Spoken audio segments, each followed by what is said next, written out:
ஐயப்பன், முருகன். ஏன்னா இப்ப சமீபத்துல விநாயகர் சதுர்த்தி வந்துச்சு. ஆமாண்ணே. நான் கார்ல வந்துகிட்டு இருக்கேன். பள்ளிக்கூடத்து பயலுக இந்த களிமண்ணுல விநாயகரை செஞ்சு அவங்க கத்திட்டு வராங்க. பிள்ளையாரப்பா பெரியப்பா, பிள்ளையாரப்பா எப்படா பெரியப்பா வரு, சிவபெருமே அப்பா தானடா.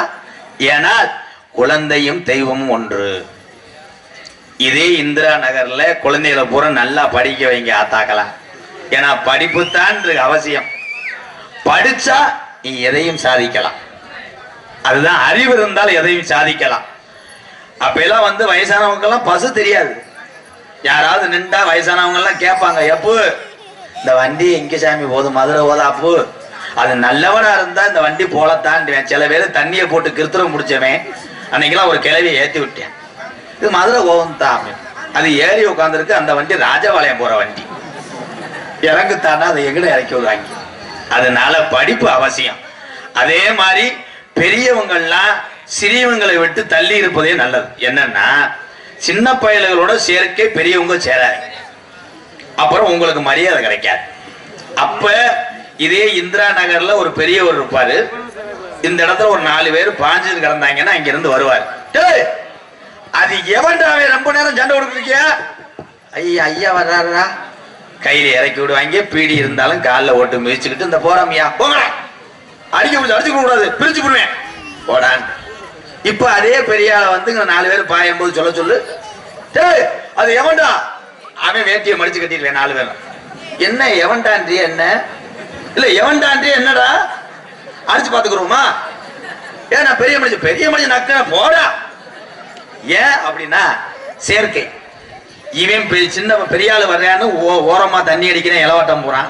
இந்த பெரியாள் அவன்கிட்ட போய் எச்சு புத்தியா 4 அவுன்ஸ் விடுறான். பெரியப்பாவுக்கு 4 விடுறேன், உனக்கு அன்னைக்கு பொங்கலுக்கு வாங்கி கொடுத்தலடா. அப்புறம் தூக்கி போட்டு உன்னை மிதிக்காம என்ன பண்ணுவேன். எதை நம்ம வச்சுக்கிறோமோ அதை. இந்த உலகத்துல எல்லாரும் இருக்க போறது கொஞ்ச நாள். அது வரைக்கும் தாய் இல்லையா, எல்லாரும் இருங்க. அதே மாதிரி யாராரு உயர்ந்து போறாங்களோ அவங்க உயர்ந்து போக காரணம் என்ன அதை அறிந்து முன்னேற நினைப்பவன் மனிதன். ஒருத்தன் 8 மாடி வீடு கட்டுறான்னா அவனுக்கு செய்வனை வைக்கிறவே மனுஷன் கிடையாது. எலும்புச்சம் போல சேவத்தால தகடு அம்பட்டி புதைச்சி வைக்கிற மனுஷனா கிடையாது. ஒரு ஊர்ல ஒருத்தன் புது பைக்கு எடுத்துட்டு போனான்னா இங்க ஒரு கிளவி சொன்னுச்சுன்னா முடிஞ்சு. எத்தண்டி வண்டினா டம்முன்னு விழுந்து 7 தூக்கி சுடுமாட கொட்டி வீட்டுக்கு வந்து. அதனால எல்லாருமே நல்லா இருங்க. ஏன்னா நம்ம தமிழ்நாட்டுல சாதித்த 2 மகான் எனக்கு தெரிஞ்சு, ஒன்னு ஏபிஜே அப்துல் கலாம் ஐயா, இன்னொன்னு சந்திராயனத்தை ஏவி விட்ட வீரமுத்துவேல். இந்த மனிதர்கள் எல்லாம் இனிமேல் இந்த உலகத்துல பிறப்பாக என்றால் பிறக்க மாட்டார்கள். இந்த உலகம் அழிவதை இவர்கள் புகழ் எல்லாம் வாழ்ந்து கொண்டே இருக்கும். இந்த போறேன் மங்கு பாரு, இருங்க. பாட்டு பாட சொல்லுவாங்க, 10 பைசா தர மாட்டாங்க. இது பாடுறேன் மங்கு, உனக்காக பாடுறேன். அதை பாடி இதை பாடலாம் சொல்லாத பிளீஸ். நான் உங்களை எல்லாம் இதயத்துல வச்சிருக்கேன், சரியா? நன்றி நன்றி.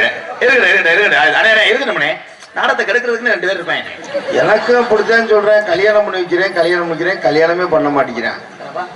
கல்யாணம் பண்ணிக்கிறேன்னு சொன்னா எனக்கு கல்யாணமே பண்ணி வைக்க மாட்டேன். சாரிடா, உன்னை மறந்துட்டேன்டா. என்ன உனக்கு கல்யாணம் தானே? ஆமாண்ணே.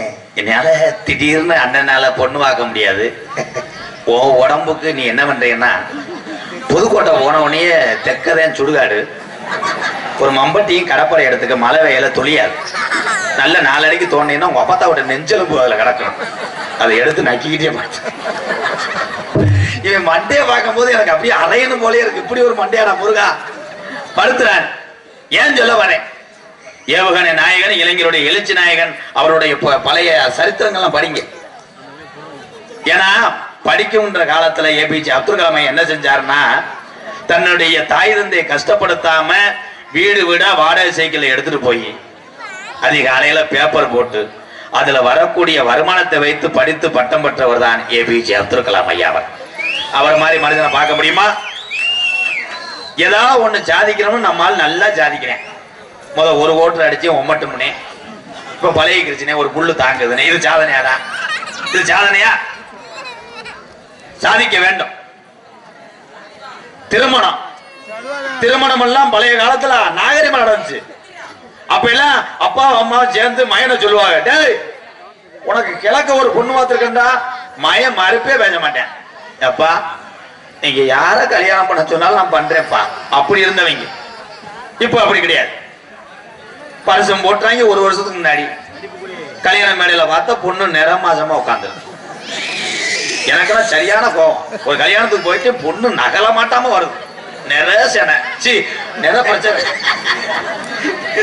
நிறமாசம் கொண்டு வந்து வச்சிருந்தாங்க. நான் உடனே பொண்ணு வீட்டுக்காரங்களை கூப்பிட்டீங்க, வாடா நீ தானே பத்திரிக்கை கொடுத்த, எவன் அந்த வேலையை பார்த்தனே மாப்பிள்ள அப்படியே சீத்து நான் அழுதுட்டு எந்திரிச்சேன்.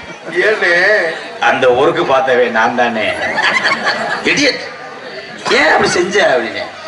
இல்ல ஒரு வருஷம் பரிசம் போட்டு வேஸ்டா இருக்கும்னு கோடிட்ட இடத்த நிரப்புனேன்.